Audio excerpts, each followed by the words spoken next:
Okay, everybody. So today's episode the idea was sparked from a comment that somebody left on Instagram. I know, social media comment, where, Boz and I do the Very Not Random podcast, and then I usually share that on my personal Instagram, Sherwood215, every Tuesday when that comes out. And last week or the week before, I can't remember what the show topic was, but when I reshared it on my Instagram, somebody left a comment, and their comment it must have been about joint health or feeling good, I don't know, something. But this individual's comment was, "Sorry, dude, but CrossFit has hurt my joints more than anything else." Something along those lines. And, as long as somebody's not rude or vulgar or mean or hateful, I don't block comments or delete them. And I certainly don't care if somebody has a different opinion or different life experience. And I don't know who this person is. I never met them. All I know is they left the comment of, "Sorry, dude, CrossFit has hurt my joints more than anything else." And I didn't reply because I have better ways to spend my time, but I don't know if they thought maybe that comment would lead to me going back and forth in this thing, but I don't have any interest in that. But what I think maybe this individual would be shocked to hear is for me to say, "I believe you when you say that. I don't think you're lying. I believe that whatever you did in CrossFit hurt your joints terribly and potentially more than any other athletic endeavor that you have ever done. I believe you. I don't think that you're lying." But what I think is important to realize is CrossFit is a big word. Not all CrossFit is created equal. Not all CrossFit programming is created equal. Not all coaching is equal by a long shot. And this shouldn't be revolutionary to anybody, right? You could have somebody involved in just a running program that says, "Running destroyed my knees worse than anything else." Or somebody involved in a different running community that says, "You know what the best thing is that happened to my longevity and health? The running program that I'm associated in." Or somebody in an Olympic lifting or powerlifting program or community, and they have a horror story of how they blew their back out and they tried to go too heavy too quick and it's the worst thing that ever happened to me. And somebody else that is also involved in the same umbrella activity, powerlifting or Olympic lifting, and it was so great and I got so strong and it increased my flexibility and my explosiveness. Wow, I wish I'd done this before. You could have multiple people be interviewed and give very different reports. So when this person says that CrossFit hurt their joints more than anything else, sir, I believe you. But I hope you believe me when I say that not all CrossFit is created equal. Period. End of story. There's some great stuff out there, and there's some really dumb stuff that people do. And it's all called CrossFit, for better or for worse. And sadly, a lot of people have to learn the hard way what community that they should be a part of, what program they should follow, or whatever it happens to be. And that's going to largely dictate the sort of experience that you have. And Lynchpin is decidedly different by design from a lot of the CrossFit out there. We're CrossFit because we do functional movements. We're CrossFit because we believe in variance, intentional variance, not random nonsense.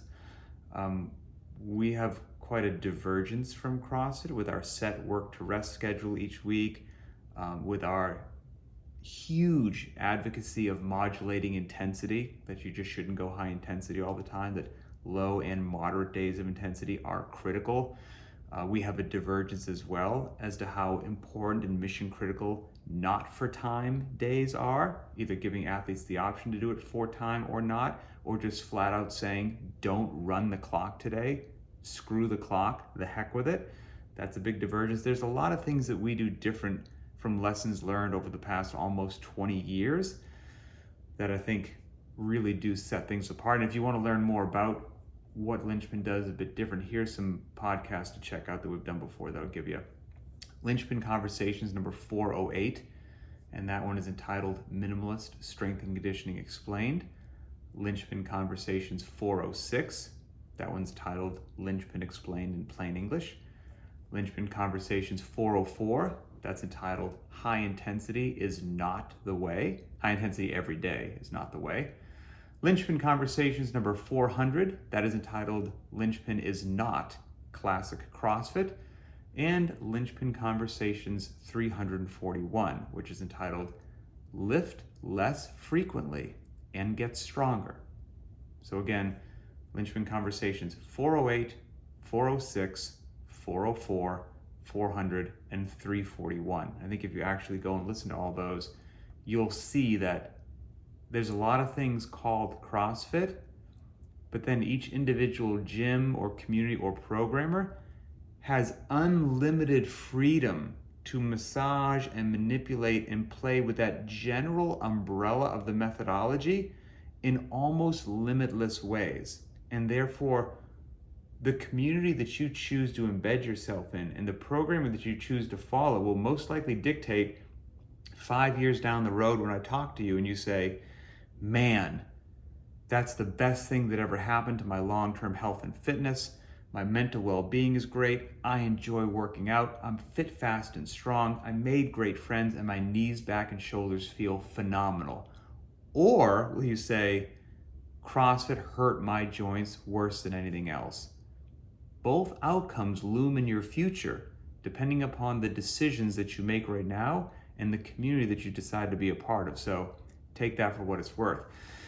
You know, and some of the other things, I'm going to give some shout outs to people in our community that are just as responsible for making Lynchpin different. And I learn from the community all the time. There's some really cool stuff that happened over the course of the last week that I think needs to be highlighted.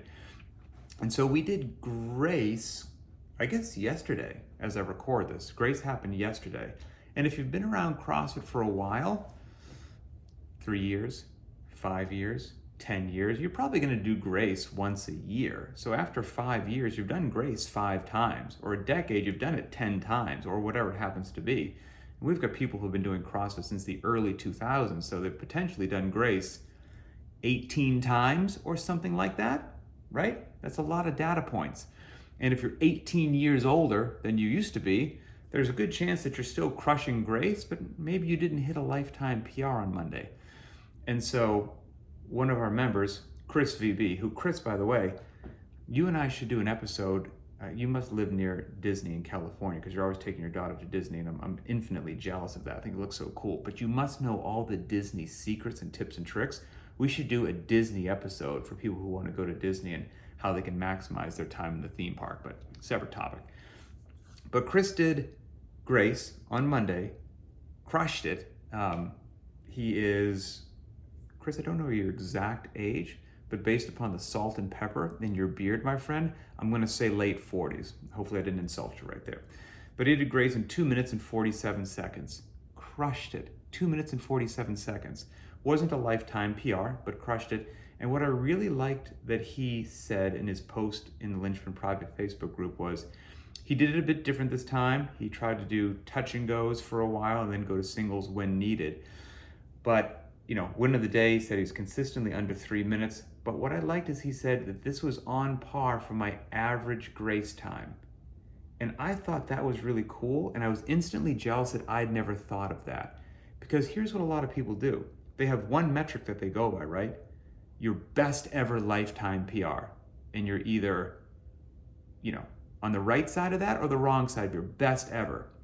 Well, that's nice if you get a lifetime PR, right? But just because you don't get a lifetime PR doesn't mean you didn't get in a phenomenal, valuable workout that moved the needle forward. And so what I liked that Chris did, and he's been around for a while, is let's say he had 7 different times that he's done Grace.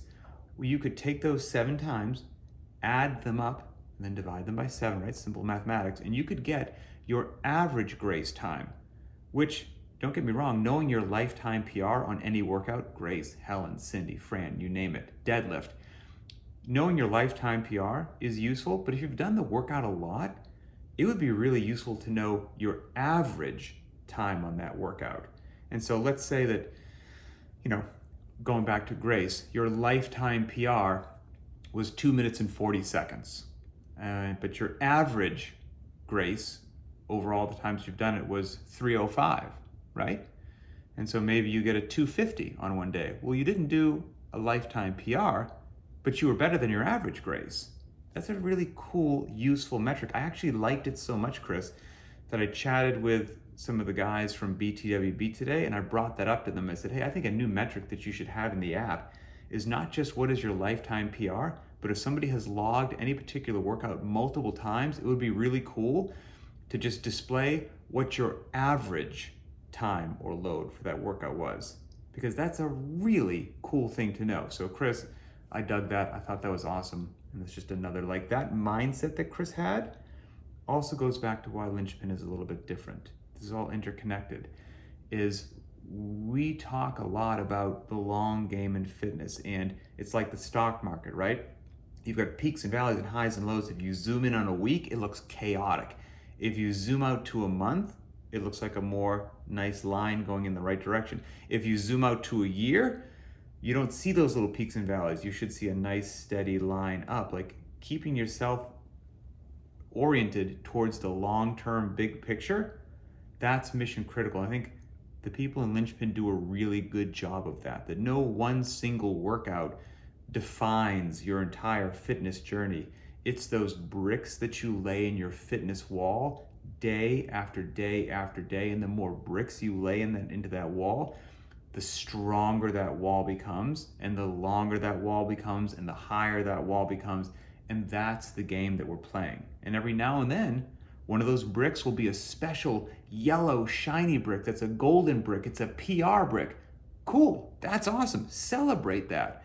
But all those regular bricks that you put on it every day, if you don't think those bricks are valuable just because they're not the PR brick, I think you're doing yourself a physical and a mental disservice. And at Lynchpin, we do a really good job of understanding the long-term game. And that's another reason why I think Lynchpin's different. And there's a lot of things that are called CrossFit out there, and they're not all the same.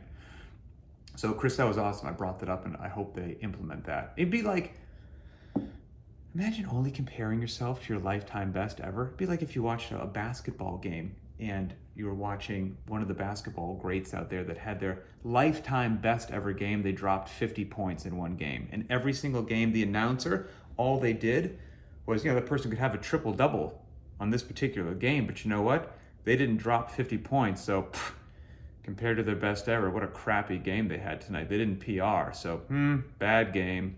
Oh, guess what happens next week when they play a different team? They didn't drop 50 points, which they did 5 years ago, so bad game. That would be stupid, right?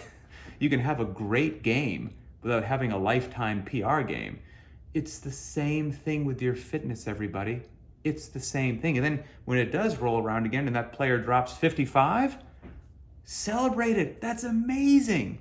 But their regular, consistent games of putting in a strong performance, those are useful too. Okay, I think that's enough on that. Another thing which I really liked today, so today's workout is a not for time, just flat out not for time. Doesn't even give you the option, doesn't say for time or not, it says not for time. And it's, if memory serves, it's 10 rounds of 600 meters in the air bike, not for time, 10 rounds not for time, 600 meters in the air bike, 5 high box jumps, and 1 L-sit rope climb that begins seated on the floor. And it's not for time because we got high box jumps, and an L-sit rope climb seated from the floor is really hard. And so if I made it for time, there's a lot of people that probably would be like, oh, I can't do this workout quick because I'm gonna have to rest to do those L-sit rope climbs, so I'm just gonna modify it and do something else, which is fine. But if we allow people to do things not for time, then they can actually just have a meaningful strength and conditioning day. Choose, and if they can't do an L-sit rope climb, which by the way, most people can't, that's okay. We have 5 different workout options each day, and we, to the daily video, let you know that if you can't do that, here's another option, and another option, and another option, and another option. There's going to be one that meets you where you are and preserves the stimulus so that you get a great day of training. We do that every single day on every single workout. And so for today, Nicholas M., one of our favorite Canadians in the community, I really liked his post and I screenshotted it this morning from the Facebook group. He said, awesome workout, good variance, and I did a Frankenstein version. And I love that he did a Frankenstein version. So instead of just doing it, as I said, 10 rounds of a 600 meter on the bike, 5 high box jumps, and 1 L-sit row climb, Nicholas did the run version from the limited equipment option, because the limited equipment option assumes that you just basically have dumbbells, a pull-up bar, and nothing else, no bike, no rower. So that has a run. So he did the run part of the limited equipment.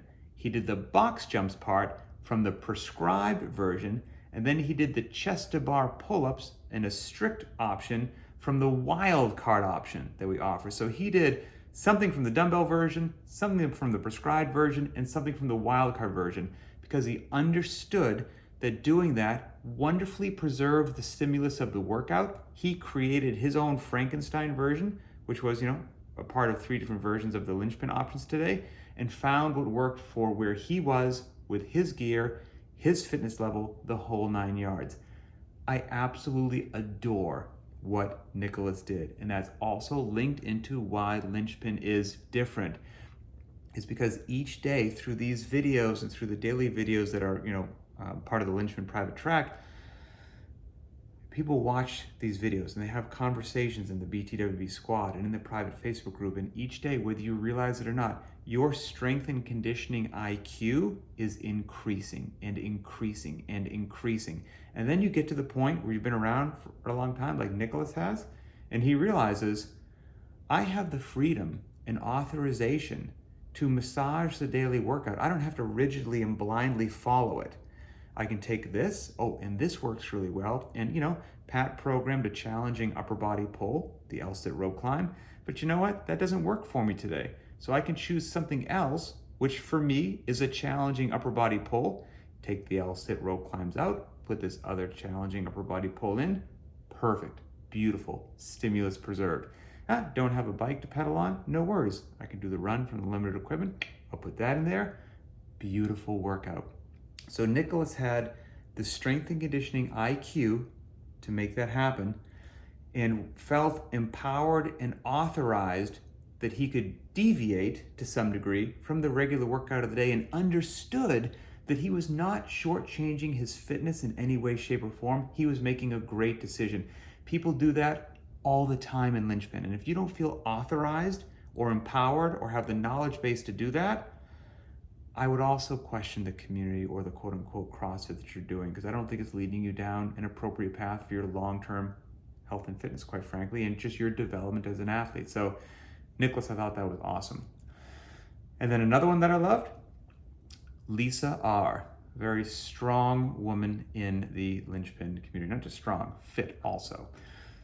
But for today, she's in her basement. She didn't have the opportunity to do an L-sit rope climb, but she was going to do just strict pull-ups. And then she looked around what other people were doing. She watched the video of the day, and she came up with something that I've never seen anyone do, which is she did a strict pull-up, and at the top of each strict pull-up, she did like a knee raise, like a single knee raise. And then on the next strict pull-up, she would raise her other knee. It was like an alternating leg knee raise with a strict pull-up. So that's a challenging upper body pull, and you're getting your legs largely in a similar position as to what you would during an L-sit row climb. So Lisa, once again, had the strength and conditioning IQ to figure out what would be a beautiful replication of the stimulus based upon her ability level and the gear that she had. And she knew that she was authorized to do that.